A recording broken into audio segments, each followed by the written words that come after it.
Welcome to Stories Podcast. I'm your host, Amanda Weldin. Today's story is called The Lucky Drum, an adaptation of a Ugandan folktale written for you by Daniel Hinds and performed for you by Kelsie Lee. Thanks! Enjoy the episode! The Lucky Drum. Once upon a time, on the shores of Lake Victoria, there was a village of animals.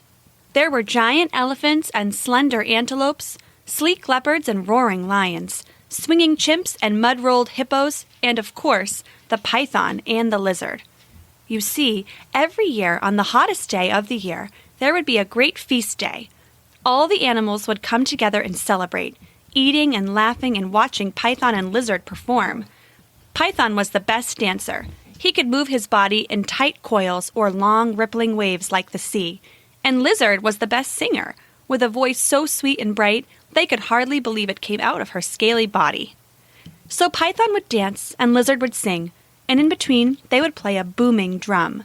The drum was an artfully smoothed tree stump covered with a tightly stretched hide, and when played, it seemed to always find a pleasant beat. The lucky drum belonged to the Python, but he would share it with Lizard so they could play for each other.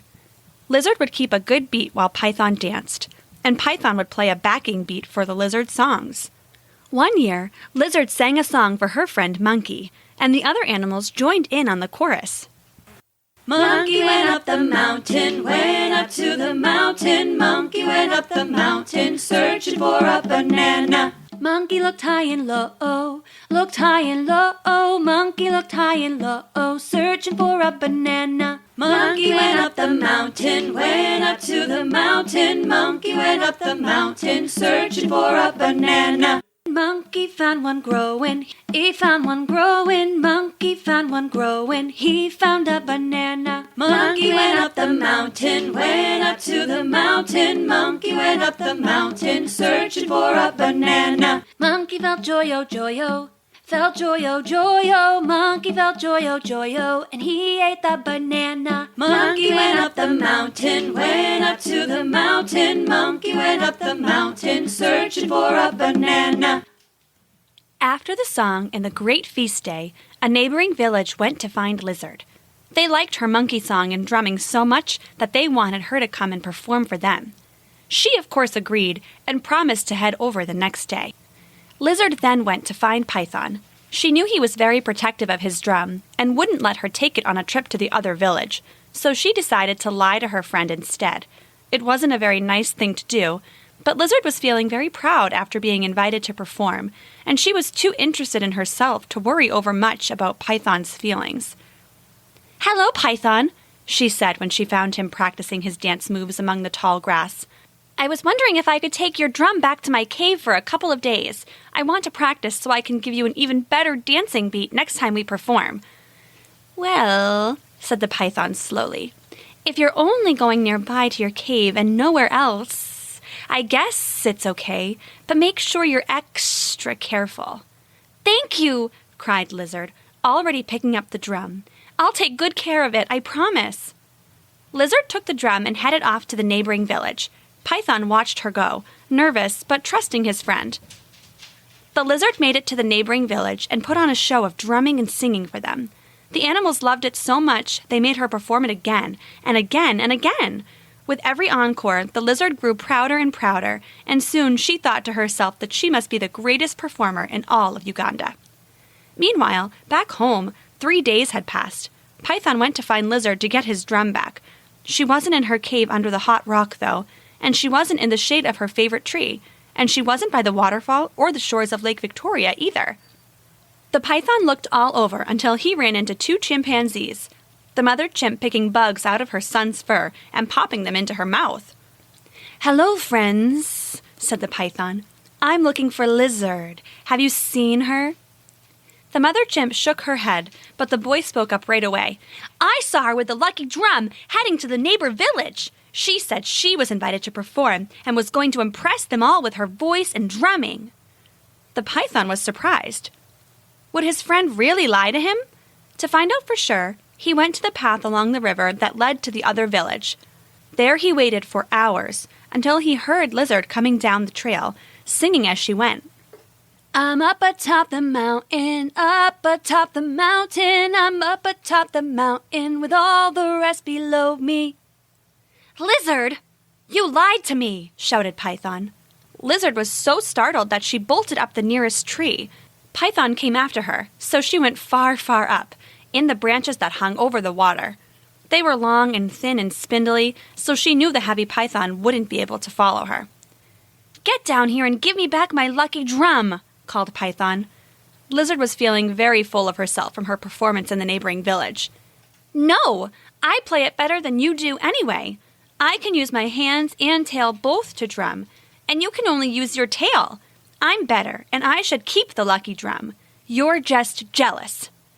Jealous? Lizard, it's my drum. I thought we were friends. Please, just give it back. But Lizard didn't give it back. Instead, she played it in the tree, taunting her friend. Python was sad to lose his drum, but even sadder to lose his friend. He turned and started home, but he was stopped on the way by the termite queen. Python, so good to see you, she said. All of us termites are having a party. Would you do us the honor of dancing for us? Python started to say no, but then an idea occurred to him. Queen, I would be happy to dance for your party, but would you do me a favor in return? Of course, the termite queen agreed, and a short while later the python returned to the lizard's tree. She was still there, playing the drum and singing to tease the python. I'm up here in the trio, up here in the trio. I'm up here in the trio, and you can't get me, no. So just let me be, oh. Just let me be, oh. So just let me be, oh. The drum belongs to me, oh. Python sighed. I'll ask you one more time, and only because we were good friends for so long. Please, give me back my lucky drum. No way, Lizard said back. I'm the better performer, and everyone loves me.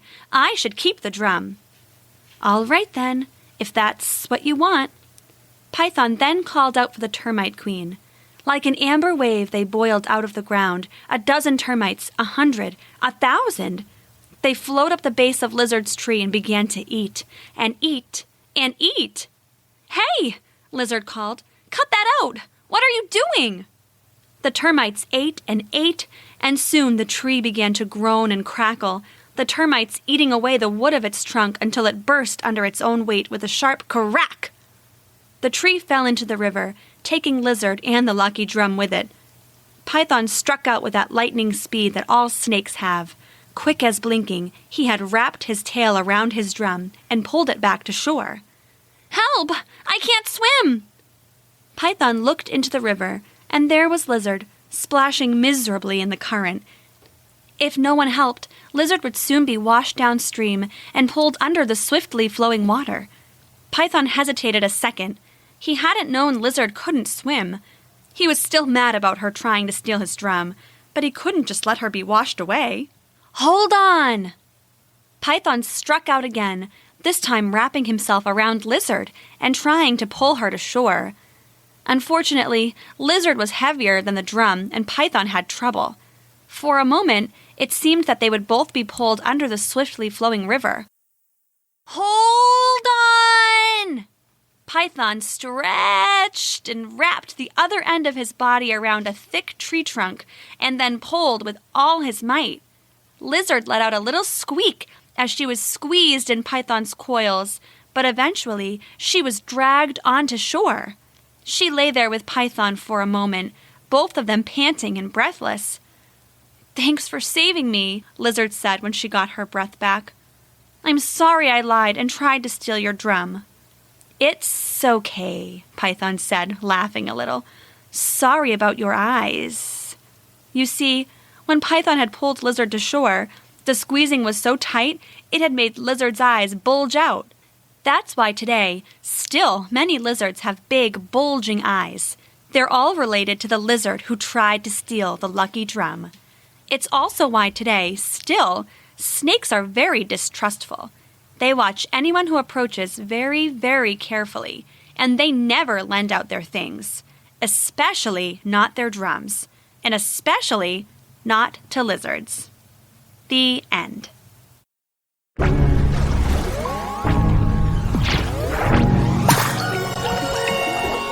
Thanks for listening.